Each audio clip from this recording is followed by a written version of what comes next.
Shalom, nous sommes dans le chapitre 20 de Misat Yesharim. Au milieu du chapitre, le paragraphe commençons par les mots Chayav, Hine Chayav à Adam. Donc, vous vous rappelez le contexte. Le Rav parle maintenant de la Chassidout, de la piété, donc des lois qui ne sont pas obligatoires, mais qu'on fait en plus pour se rapprocher de Dieu. Il dit qu'il y a un danger, que des fois on fait des actions de Chassidout qui peuvent amener des grands malheurs. Donc, il nous dit de faire très attention, il donne des conseils comment faire pour ne pas tomber dans le piège. הנה חייב האדם לשמור כל המצוות בכל דקדוקיהם לפני מי שיהיה. Voici, l'homme a l'obligation d'observer les mitzvot dans tous leurs détails devant qui que ce soit. Velo ira, velo yevosh. Il ne doit pas avoir ni peur, ni honte. Vechen ou Omer, de même il est dit dans les Teilim, Vadabera bedotecha naged menachem velo yevosh. Je parlerai de tes témoignages, donc c'est le roi David qui parle. Les témoignages de Dieu, ce sont ces lois de la Torah, Negel Melachim, devant les rois, et j'aurai pas honte. Vechen Shaninu, de même on étudie dans la Mishnah, Ve'az Kanemer, Ve'kal Kanesher, etc. Soit puissant comme le tigre, rapide comme la biche, fort comme le lion, etc. Omnam, cependant, Gambase Tzarech Chiluk Vavchana. Là aussi, néanmoins, il faut savoir faire les nuances et bien déterminer le cas. Car tout cela n'est dit que sur le corps des mitzvot, dont nous avons une obligation totale de pratiquer. Donc, on avait expliqué que la chassidou, ça fait plus que cela. Celui qui fait tout, il appelle tzaddik. Celui qui fait plus, il appelle chassid. Donc, tout, ça veut dire tout ce que Dieu nous ordonne. Plus, c'est ce que Dieu ne ordonne pas, mais on veut faire en plus par amour de Dieu. Donc il dit que, en ce qui concerne les choses que nous sommes obligés de faire, bon, on est obligé de faire. Et là, peu importe dans quel contexte, il ne faut pas avoir peur, pas avoir honte, etc. Shebahem yasim panav kachalamish, que là-bas il mettra sa face comme un rocher. Ach, néanmoins, yesh zet tosfot chassidut. Il y a des rajouts de chassidut, de piété. Que si l'homme va les faire devant la multitude du peuple, il sera quoi là? Les gens vont se moquer de lui, ils vont rigoler. Et il s'avérera qu'ils sont des pécheurs et seront punis par son entremise, à cause de lui quelque part. Et lui, il aurait pu ne pas faire ces choses-là, ce ne sont pas des choses obligatoires. C'est le en plus. Le en plus, des fois tu fais, des fois tu ne fais pas. Il faut savoir dans quel contexte. Qui enam chova muchletet, car elles ne sont pas une obligation totale. Il est d'avoir casé. Voilà une chose pareille. C'est clair que c'est mieux pour un chassid, un pieux, de ne pas faire la mitzvah plutôt que de la faire.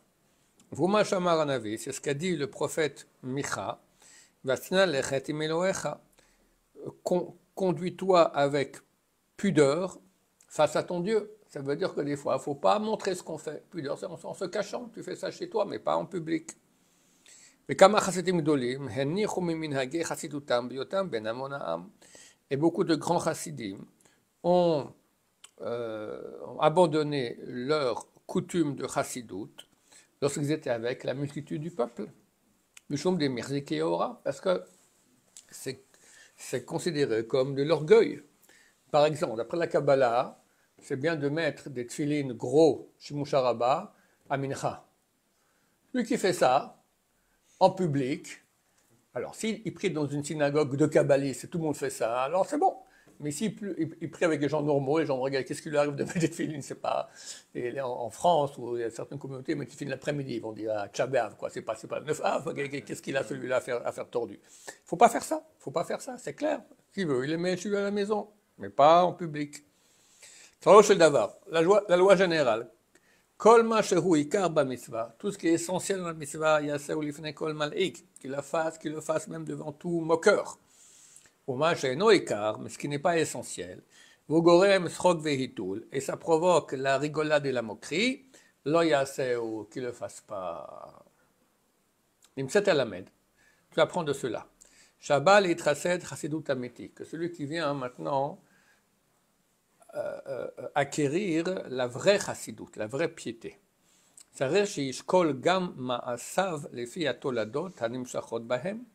Il faut qu'il soupèse ses actions aussi par rapport aux conséquences que ça va provoquer. Et d'après les conditions qui accompagnent la mitzvah, d'après le moment, ou les chevra, d'après la société, les nosé, d'après le sujet, ou les makom, d'après l'endroit. Il faut voir, c'est pas on fait tout, toujours tout, dans tous les cas. On parle maintenant de choses non obligatoires.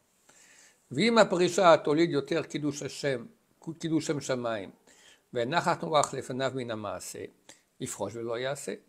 Et si le fait de se séparer, de ne pas faire la mitzvah, va faire naître plus de kiddush Hashem, de sanctification du nom de Dieu, et plaisir à Dieu, que l'action, ça fera plus plaisir que tu ne fasses pas à Dieu plutôt que tu le fasses. Il faut qu'il ne fasse pas, qu'il le fasse pas, qu'il se sépare, ne fasse pas cette action-là. C'est difficile parce que quelqu'un il aime bien. Hein. On aime bien aussi faire des choses en plus comme ça. Il y a un Yetzerara de ce genre. Ouais. Du genre, je suis quelqu'un de bien. Faire attention, très attention à ça. Ou si une action, à prime abord, elle a l'air bonne. Mais dans ses conséquences ou dans ses conditions, il est mauvais. Conséquences, c'est-à-dire que c'est bien, mais ça peut amener des conséquences mauvaises. Ou dans les conditions, ça veut dire que les gens vont se moquer. Une autre action, elle est mauvaise à prime abord.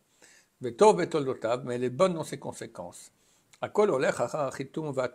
Tout va d'après la signature et la conséquence. On regarde la fin et pas le début. Qui est le fruit des actions, vraiment, c'est ça qui compte, le résultat. Ces choses-là ne sont transmises qu'à un cœur qui comprend. Et une raison juste. On ne peut pas expliquer cela dans les détails parce qu'il n'y a pas de fin à cela.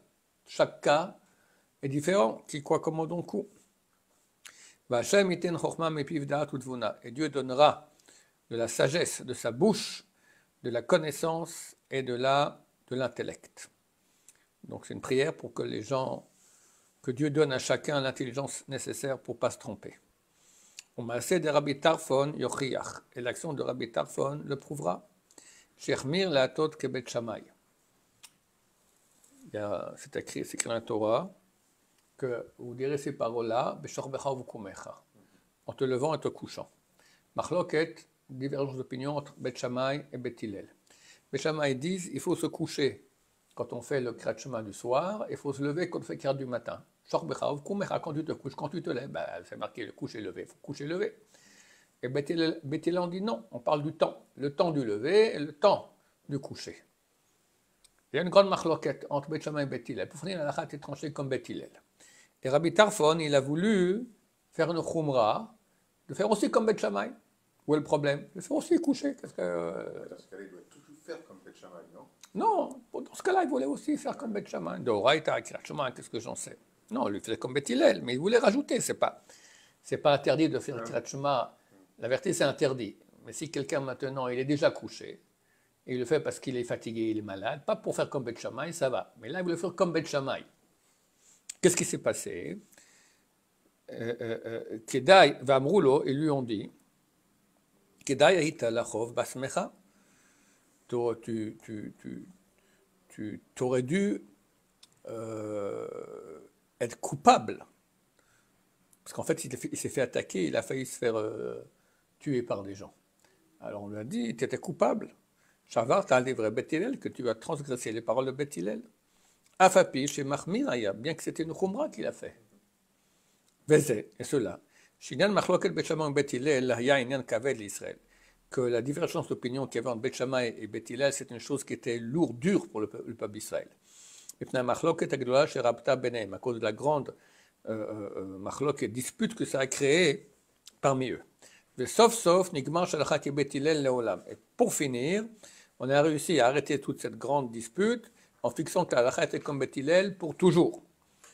Hine, kiyuma shel Torah, la réalisation de la Torah. שגמר דין זה יישאר בכל תוקף לעד ולעולמי עולמים, que cette sentence finale reste valable pour l'éternité. ולא יחלש בשום פנים, et ne soit pas affaibli en aucun cas. שלא תעשה תורה חס וחלילה כשתי תורות, qui est pas, à Dieu ne plaise, une Torah qui soit divisée en deux תורות, deux façons de faire. ועל כן לדעת המשנה הזאת, d'après cette משנה, יותר חסידות הוא להחזיק כבית הלל אפילו לכולה. C'est mieux de faire comme בית הלל, même לכולה, que tu ne fais pas la khumra de בית שמאי, מלהחמיר כבית שמאי, plutôt que de מחמיר comme בית שמאי. וזה לנו לעיניים, et pour nous cela est comme des yeux. לראות איזה דרך ישכון אור באמת ובאמונה, pour voir dans quelle voie demeurera la lumière de façon authentique et fiable. לעשות הישר בין השם, pour faire ce qui est juste aux yeux de Dieu. ברוך אדוני לעולם, אמן ואמן.